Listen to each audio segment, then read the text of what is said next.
Janice. Back out, we're always glad to be able to get out in the community and talk about Project Connect and the updates we are doing. Once again, I'm Giannis Banks. I am the Community Outreach Manager for the Metro Rapid and Green Line. And with me is Catherine Gonzalez, and I'll let her tell you her title because I can never get it right. Yeah, well, right now I'm a project manager and or program manager of the Metro Rapid lines that are part of Project Connect. Awesome. So yeah, we're going to talk to y'all, but just give you an update on the Expo and the Pleasant Valley line, which are the two of the newer ones, and they both will be running through Mueller in one way where the Pleasant Valley line, I believe, ends in Mueller, and the Expo line, that's the other way around. The Expo line ends in Mueller, and the Pleasant Valley line, no, it doesn't, it gets you to downtown. I'm just all turned around now. We'll cover all that, Giannis. Yeah, they both will come through Mueller, and so we just want to make sure you are informed and engaged in what's happening, and let you know that you will see some construction in the relative future of the stations happening, and you should get something in the mail when you get close to that time, but just know that in the relative near future, you'll see some construction happening, and we can go through that through the presentation. Okay, I'll share my screen.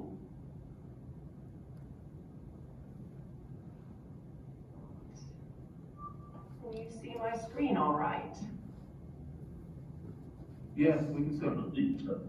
Okay, great. I wanted to thank you for allowing me to come and provide an update again. We very much appreciate it. And just to recap some of what we presented last time is the Metro Rapid line goes from the Expo Center to the heart of downtown, and it goes through the middle of the Miller development via Berkman. And other locations that it connects to are the Delco Activity Center, UT, of course the stadium, Dell Medical School, the Capitol, and the Convention Center. So Miller has the distinction of having connections to both of these Metro Rapid lines. As you can see here, the Pleasant Valley line begins on the north end in Miller and makes connections to ACC Eastview. It also connects with Riverside and the Blue Line. I might mention the Expo line makes connections at the Convention Center and Republic Square to the future Orange Line as well, and the Red Line, current Red Line. So Pleasant Valley goes all the way south, east of I-35 to Goodnight Ranch. So Miller already has Metro bus service with several of our high frequency routes. So once Pleasant Valley and Expo are in service, you'll have 5 different lines taking you to multiple destinations around the city. The Route 10 starts at the Norwood Transit Center on the northeast side, goes through Miller all the way to South Park Meadows on the southwest side of town. Route 300 starts at Crestview Station, connecting with the Red Line, and goes all the way south to our Westgate Transit Center, and makes connections with our other Metro Rapid lines. So there's also the 337 that lines up a little bit with the Expo line. It starts at Colony Loop, but it goes all the way to Highland, where we're going to have our Metro Rapid Gold line, and which someday in the future we hope to have upgraded to another light rail line. And you're going to get a copy of this presentation, so you'll be able to see the color codes of how each route moves through Miller. But one thing I can mention is that Berkman is a core for that those routes. Lots of opportunities to make connections. So the things that I'm really proud about on the new Metro Rapid routes is They're gonna be 10-minute service. We are gonna have transit signal priority treatments that we're working with the city of Austin on. And the one thing that I love is that we're transitioning all our vehicles at Capital Metro to zero emission vehicles. And any new vehicles like the Metro Rapid new lines will be zero emission. They're going to be electric, clean, quiet vehicles. And this image is of one of my favorite ones that we had local elementary schools art to decorate the bus. So this is part of what I did not have to share with you last time that I'm happy to come in and share with you and love to hear what you think.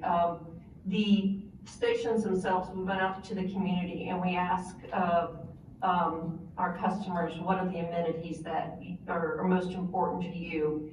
And one of the things we did hear is that in those neighborhood locations, a smaller scale shelter is preferred. On the next slide, I'll show you the larger version.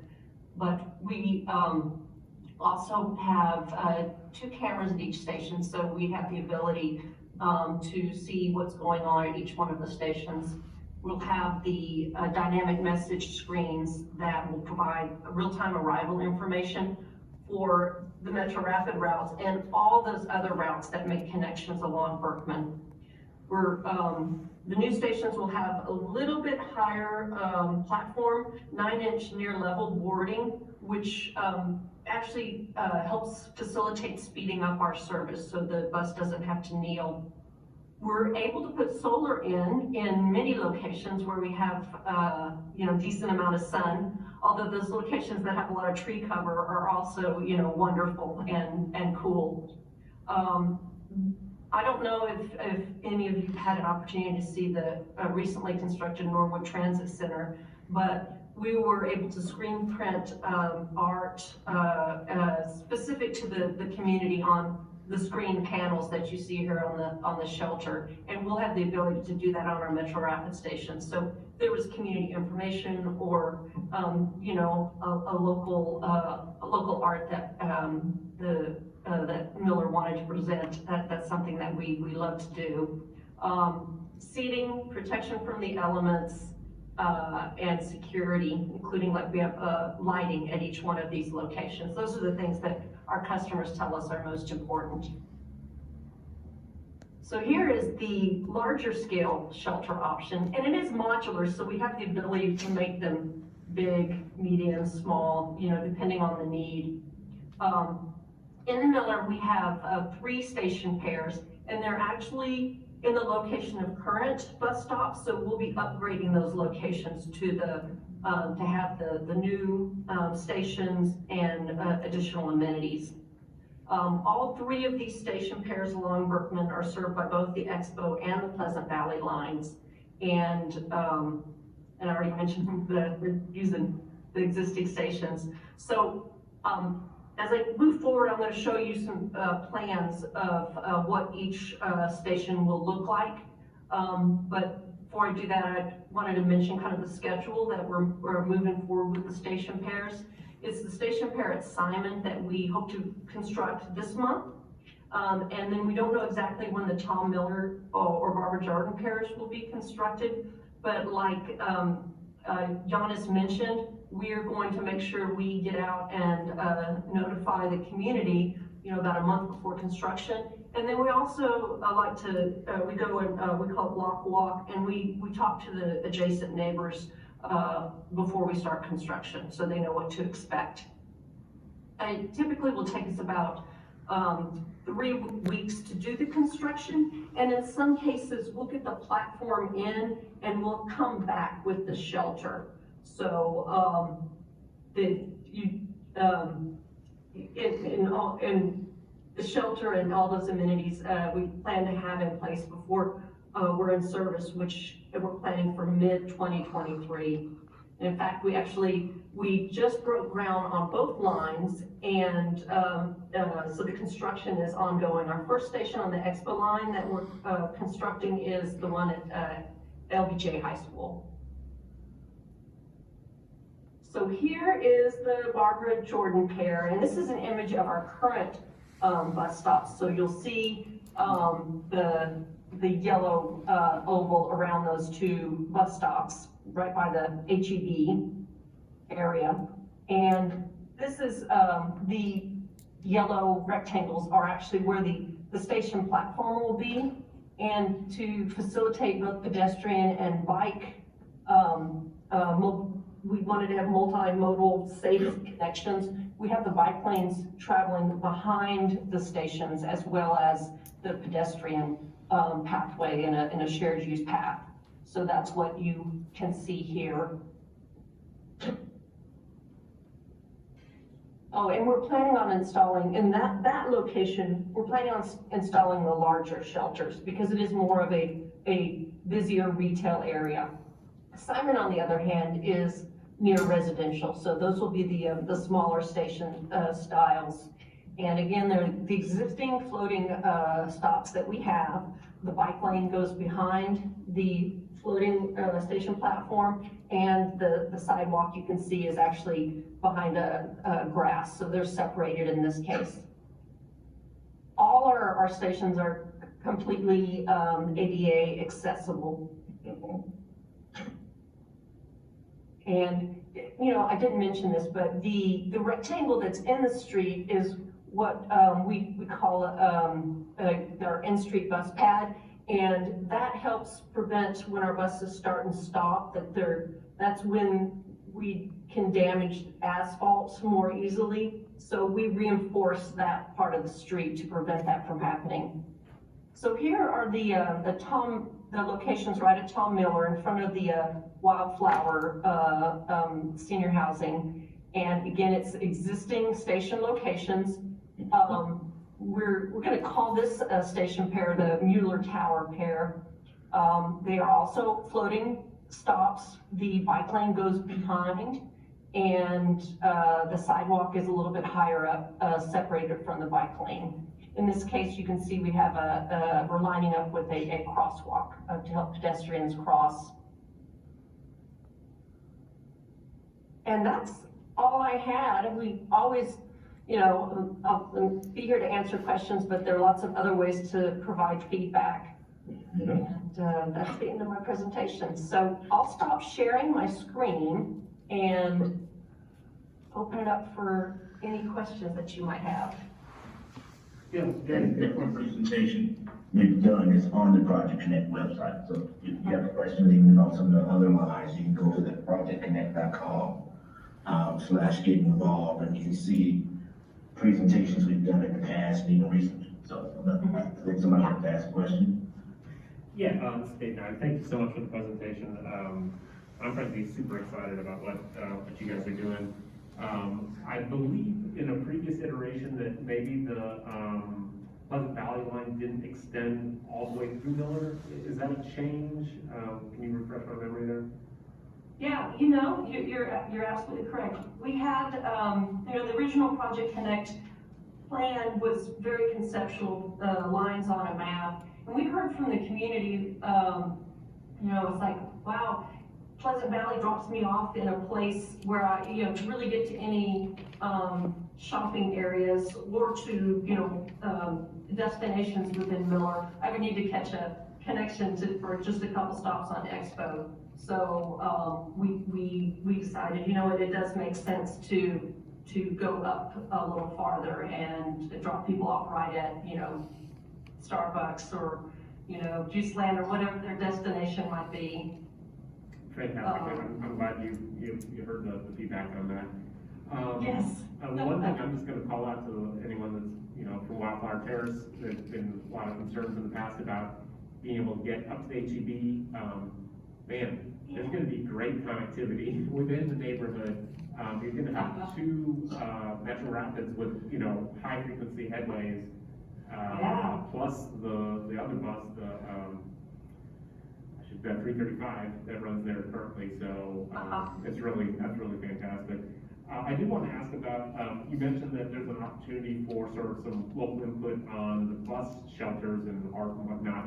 It also sounds like the the bus stop at Simon, which happens to be down in my street, is coming soon. Oh, yeah. Is the already, artwork plans figured out for that, or is there still opportunity to, probably not at this point? Now, there's definitely still opportunity, and, you know, one of the things that we have done in the past is the city of Austin has a bench of local artists that they've already vetted, and Giannis may know more about them, but we had we interviewed quite a few different artists for a Norwood location, and ended up selecting two. They went out to the community and gathered input about what folks wanted to see in terms of the art. And then they created some original pieces, which I just think are beautiful. If I had thought about it, I would have included them in my presentation. But that is something that, you know, the neighborhood association or community groups can look into, and if that's something they wanted to do. Yeah, that's something we can work with them on. Melissa Ortiz and community engagement on the Cap Metro side, that's one of the projects that she spearheads, where they do work with the community and the city to find artists who can, you know, want to decorate one of the bus stops. I know they work to get grant funding or different funding, so the artists are compensated for their time. We don't want them just out there doing it and, you know, not getting compensated for it. So it's something that we do work with, and I think as we're moving forward, if that's a stop of interest, we can work with them to see when will they be, you know, doing that again. I know they kind of slowed down a bit, like with everything for the pandemic, but I think as we're starting now to open back up, we want to see a lot of the different programs and things we're doing, kind of ramp up as well. Yeah. Okay. It was just really, as I interviewed all those artists, it was just so amazing to see the work that they do. In fact, one of the artists we selected, I recognized her artwork when I was driving down Lamar, just north of the river. If you with the underpass under the railroad tracks, that's some of the work of those city artists. Very cool, thank you. And Giannis, at some point, when we get closer to, you know, the routes being active, I'd love to work with you or whoever to sort of help get the word out in the neighborhood and make sure that people know about the fantastic routes that will be available. Okay, you know, we're gonna definitely we're gonna do a celebration, somewhere along the route. We've done the groundbreakings, and we'll do a ribbon cutting, along each route, and I know we'll look at locations of where it'll be good, so we'll be glad to work with you and see, you know, maybe Mueller is one of them, where we'll do the groundbreaking and see if that's possible. We should ride the bus around the neighborhood, make the route, pick up everybody from everywhere. Yeah. That's Thank just you. my crazy idea. It'll be fun. I like it. Yeah. But, you know, I appreciate the community's patience, because like Susan mentioned, it's like, this is like such an exciting time to be in Austin with TxDOT's projects, the city's mobility bond, and Project Connect all taking place, making the community such a safer place and more enjoyable place to get around. But I realize it's gonna get worse before it gets better, but I'm so looking forward to it. Yes, Mark, you had a question? Yeah, thank you. My daughter is an elementary school art teacher here in Austin. I'm wondering where she can make submissions for your bus art. Oh, wow. Giannis, That would also be into Melissa. that. Yeah, that would be Melissa Ortiz. Yeah. MELISSA.Ortiz at capmetro.org. It's one of the programs she's been over. I know we just did some schools over in Manor, and we did one in Austin, one in Leander, basically where we have service going on, we kind of pick school from each school district. Yeah. Doesn't mean it's gonna be the last time we do that, but yeah, I think reaching out to her, we love being able to put stuff up on the buses, especially to highlight the work that the kids are doing. And so I think, yeah, just contacting her, that can help her get into that contact, into that loop, and the next time they're doing a call or looking for something, that could be possible. Yeah, exciting. What is your daughter's name, by the way? Drew Lukey, she's at Andrews Elementary. Okay. Nominated for Teacher of the Year again this year. Wow. You know, my favorite teachers were the art teachers. They had the most fun. Yep, that's the whole idea. Mm-hmm. Well, thank you for that. It's always exciting to see, first, electric buses occurring, and second, to have art on them. And all these ways that we can introduce art into the community, especially if it's created by the community. Yeah. But I appreciate you all including that into your plans. As I understand, in a lot of City of Austin projects, 2% of the budget has to go towards art within those projects. Is that true for what y'all are doing? Not that I'm aware of. I don't think there's a set requirement of what has to go. I know it's something new we started to do, Cap Metro, so I don't want to say that there's a 2% requirement or anything, but we kind of looked across the country and realized it's just been best practices and what's been happening in other places, and it helps bring the community together and feel included with the buses when that happens. And so that was just something more or less we decided to do. That brings up another item. Windsor Park is the neighborhood that I live in. We have a presentation done by Cap Metro, that's a couple of years ago now, Rick, where they had the artist that was making these unusual pieces that were made of aluminum, that were kind of look like chairs. That's the City of Austin project. That's a City of Austin project. They were gonna land at bus stops though. Do you all know anything about that?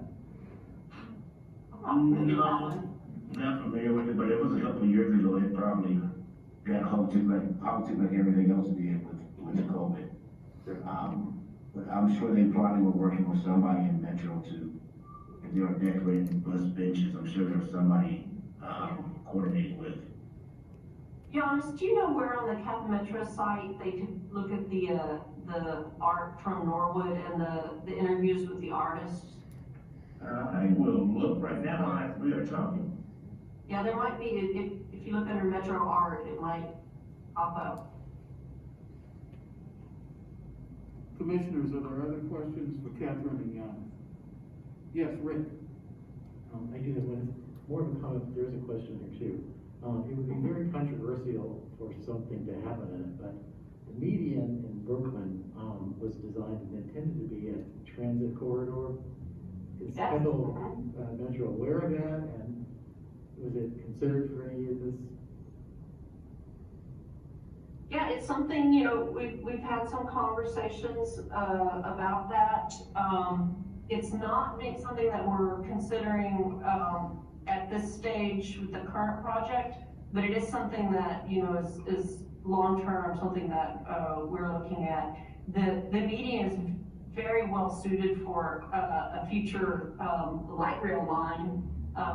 And I know, like, you might have noticed that the orange and blue lines are following paths of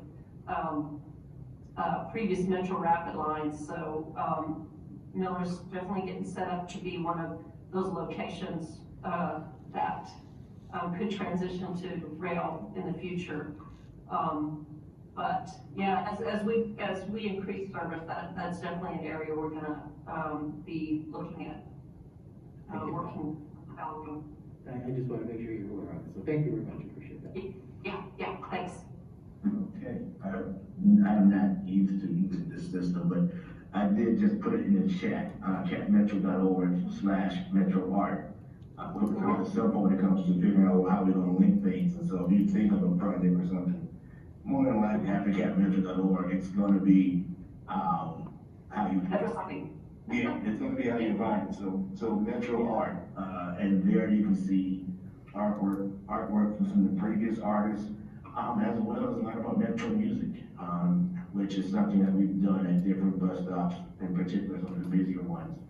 When we have artists, will come out and play, live music at a bus stop for like an hour or so. Is that something we really advertised too much because of COVID, but was just something that, we were doing, one, to help artists have a, we compensated them for this as well, so during the pandemic, it kind of started to help, put some money in the musician's pocket, but as well as for folks who were writing, a little surprise treat while you wait for the bus, there's somebody playing some music, so, there's that as well. Commissioners, additional questions? Well, again, we enjoyed your presentation last year and very much this evening, and we appreciate the updates, and we look forward to the further enhancements to those important routes through Miller and other parts of East Austin. So thank you again. Well, thank you. We're very excited to be part of the community, so thank you again. You know,